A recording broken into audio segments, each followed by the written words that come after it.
Cleveland isn't rebuilding anymore, they're positioning themselves for something far more aggressive. After the 2026 draft, the Browns didn't slow down, they started circling the trade market like a team that already knows a major move is coming. And if even one of these rumors turns real, the entire AFC could feel it immediately.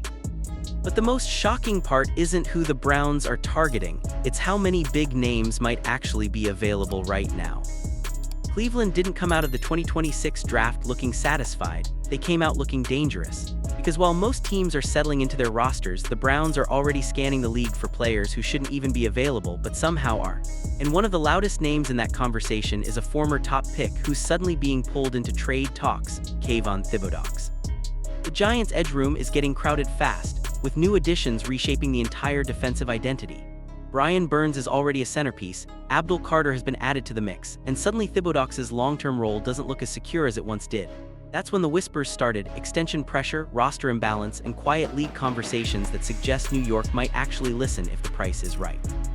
Then came the moment that made everything louder. A cryptic Instagram story, just a simple goodbye, no explanation, no context, but enough to send social media into overdrive. Combine that with reports of teams already calling during the draft, and you get a situation that feels far from random. And here, where Cleveland enters the picture, armed with future draft capital, a need for more edge pressure, and a front office known for aggressive swings when the right name hits the market.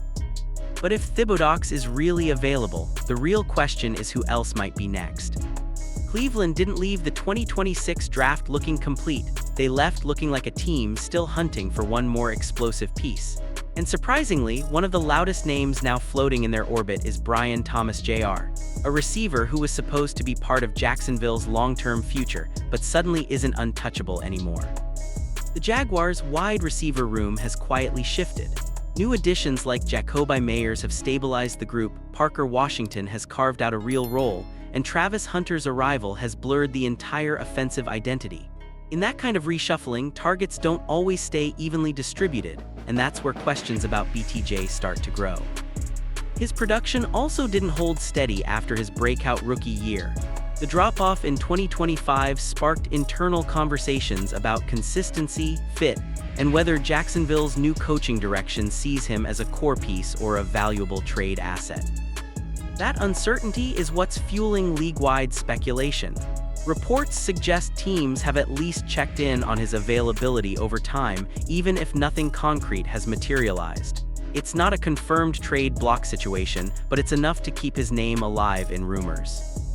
For Cleveland, the interest is obvious. They're still searching for a true dynamic receiver to pair with their offensive core, and BTJ's upside is undeniable even with volatility attached. But the real twist is this: if Jacksonville is even considering moving him, it means other surprising names across the league could quietly be next. Cleveland's defense has been aggressive for years, but one weakness keeps showing up again and again: depth in the secondary. And that's exactly why Kenny Moore suddenly becomes one of the most interesting trade targets on the board heading into the 2026 season. The Colts are in a position where moving veteran pieces isn't just possible, it's logical. Moore is entering the final stretch of his contract, and both sides have reportedly shown openness to exploring a trade rather than dragging out extension talks. That alone puts him on the radar for contending teams looking for short-term stability. What makes this situation even more appealing for Cleveland is cost and timing. This isn't a blockbuster move, it's the kind of late-round pick-swap deal that barely makes headlines until you realize the impact. Moore isn't a long-term gamble anymore, he's a plug-and-play veteran who immediately raises the floor of any secondary he joins. On the field, his value is still clear. He's disciplined in coverage, strong against the run, and has the kind of experience that stabilizes young defensive units. Even if he's no longer in his prime, his production profile still fits a team trying to tighten up its CB3 spot without overcommitting future assets. For the Browns, this is the type of move that doesn't change everything but quietly fixes a problem that's been lingering for seasons. And in a tight AFC race, those small fixes often end up deciding playoff positioning. Cleveland's front office has made one thing clear over the years: they never stop looking for pass rush help. And now, another name is quietly surfacing in league conversations: Nolan Smith, a former first-round talent who suddenly finds himself in a crowded and complicated situation in Philadelphia. The Eagles have built one of the deepest defensive lines in football, and that strength has started to create a problem.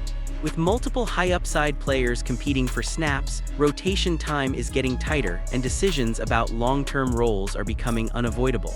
When a roster gets this stacked, someone eventually becomes the odd man out. Smith's situation becomes even more interesting when you consider how Philadelphia operates. The front office has never been afraid to move talent if it means maximizing value elsewhere, especially when younger or higher priority pieces demand attention and future contracts. Reports around the league suggest that if the Eagles were to make another defensive adjustment, Smith could be one of the more realistic names to move, not because of a lack of talent, but because of opportunity and roster balance.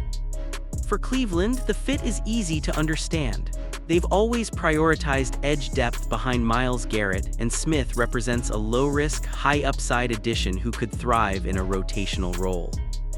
But if a player like Nolan Smith is even remotely available, it raises a bigger question about just how many unexpected names might be on the market this offseason.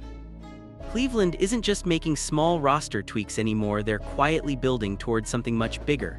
Every move since the 2026 NFL Draft points to one clear strategy: stockpile assets now, strike hard later. And at the center of it all is the Browns' growing war chest of 2027 draft capital.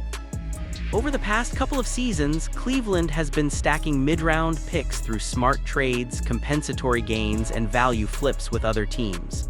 Multiple fourth-round selections, extra day 3 flexibility, and future pick control all point to a front office that is intentionally keeping its options wide open instead of locking into short-term fixes. This approach isn't random, it's calculated. Instead of overpaying for aging stars or forcing desperate roster upgrades, the Browns are positioning themselves for a true blockbuster swing when the market inevitably cracks open. Because every offseason produces it: elite players on expiring contracts, surprise trade requests, and teams forced to reset cap space. The idea is simple. When that moment comes, Cleveland wants to be one of the few teams that can actually say yes without hesitation. That's why even the current trade rumors around edge rushers, receivers, and defensive backs all connect back to one long-term vision: flexibility equals power. But the real question is this: are the Browns preparing for one major move, or waiting for the perfect storm where multiple stars suddenly become available at once? Cleveland's trade radar doesn't stop at the big names already making headlines. There's a second layer of chaos quietly building underneath everything.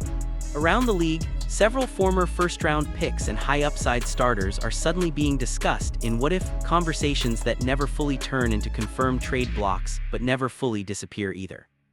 Names like Anthony Richardson and Will Levis keep surfacing in quarterback chatter, not because Cleveland is actively shopping for a starter, but because uncertainty always creates speculation.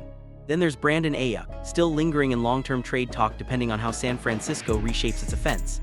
And even Kyle Pitts continues to pop up in tight end discussions whenever Atlanta evaluates its offensive direction.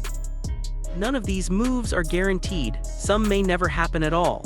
But that's exactly what makes this phase of the NFL offseason dangerous. Value shifts fast, roles change overnight, and one injury or contract dispute can flip the entire market. For Cleveland, this is where the real strategy shows. They don't need every rumor to be true, they just need one to break in their favor. Because when enough teams start quietly shopping talent, the Browns are one of the few franchises positioned with enough draft capital and flexibility to actually act without hesitation. And that's the final twist in all of this. The Browns aren't just reacting to the trade market, they're waiting for it to break wide open at the exact right moment.